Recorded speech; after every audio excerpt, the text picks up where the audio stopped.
Hello comic fans, here's our grade. Today I want to talk about Daniel Warren Johnson's very special take on Wonder Woman called Dead Earth.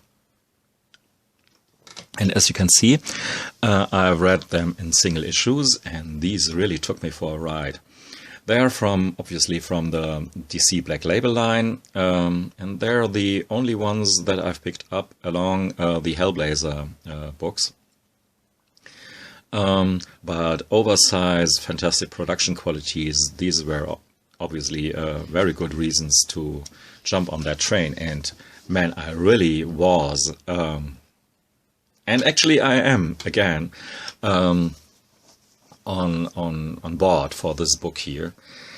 My expectations were sky high when I started this book here with Daniel Warren Johnson's fantastic artwork. I really like the dynamism of his art, along with the colors from Mike Spicer.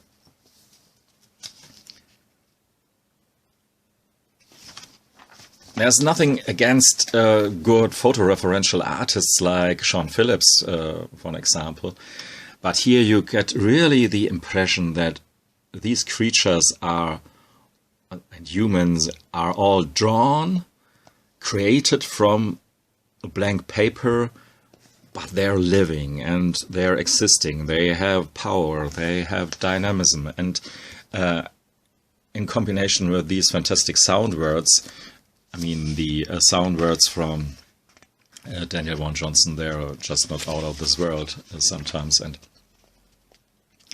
you have iconic pictures galore here with our Wonder Woman. And I like how he drew this Wonder Woman. She's like no Wonder Woman before. Sometimes she looks a bit African, sometimes a bit Asian, sometimes a bit Caucasian. So, yeah, she's just human, and at the same time, not because, of course, she's from the gods. She's from Themyscira. So this is great. It took a bit of adjustment because you have maybe this Gal Gadot or whatever Wonder Woman in your head, and she's really here badass. She's not innocent. In a way she's innocent, but in a way not. She's badass, fierce, furious. So maybe it's a good thing that this story is not canon, even though you're clearly in the DC universe, as you can see. And when when they arrived here in the Batcave, or it becomes clear that we're in the Batcave, along with the dead Batman. And don't be afraid, this is just as far as I go into spoiler territory, because you should read this book here by yourself. Even though I really want to show you some panels from the other books, but yeah, maybe I can show you something like this here. We have a lot of these monster things here, Hydras, and this is one thing that caught me in a no good mood, because of course these monsters are pretty cool as they are, but they have a distinct origin, and this really rubbed me totally the wrong way. I had at first the expectation of this book here to be something like The Walking Dead meets Wonder Woman, so a long epic story, very character centered and so on. And yeah, even though I knew it is just a 4-issue series, but I hoped it was the start of a new beginning. In the end, it can be. Maybe Daniel Warren Johnson will deliver a follow-up to the story. I don't know. So, but when it became clear later on who these Hydra monster thingies here actually are, I couldn't get my head around this, and yeah, I still have a bit of problem with that, and with the whole war thing that is the reason for all this post-apocalyptic thing here that you can witness. Because in case I haven't mentioned it, This is a post-apocalyptic tale with Wonder Woman in the center. She survived the apocalypse. Yeah, but the apocalypse itself, the war, and how this is explained here, it really took me by surprise, not in a good way. And I've experienced what all you monthly comic book reader experience, I guess. The building up of expectations, and then the artist does just his own thing, and he does it very fast-paced, action-packed, everything at stake, destroying the world and maybe rescuing it again or not, with full gore and everything in it, and the Superman of the future in a way. It's a crazy ride. It's fantastic. And if I got rid of my expectations with the second read-through, I really could cherish and appreciate the story for what it actually is. And it is fantastic. And I really...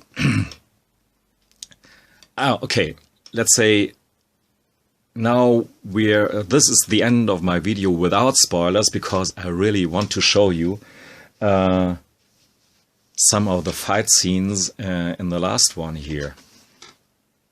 So, in case you haven't been warned yet, so now it's full on spoilers. And actually this cover is a spoiler in itself, because these Hydras are the Amazons. They are targeted by human nuclear missiles, so but radioactivity couldn't kill them. They are from the gods. They couldn't be killed, but they could be morphed into some kind of monsters. And here, in case you wonder what's the last word of Batman is when he finally will die. And the last thing that Batman does on this earth here is to smile. That is really great. Look at this double page. I just want to show you this here as an example for all the fantastic, great art. And the combination of the sound words, this calligraphic, very special drawing style of Daniel Warren Johnson, and the lariat with the bones of Superman used as a weapon. Could it get more badass? Yeah, I said I would do this in full spoiler territory here. Is this... Look at all the splatter and gore, and when the gore becomes so decorative that it's beautiful again. It's just fantastic. And maybe when we're already in spoiler territory,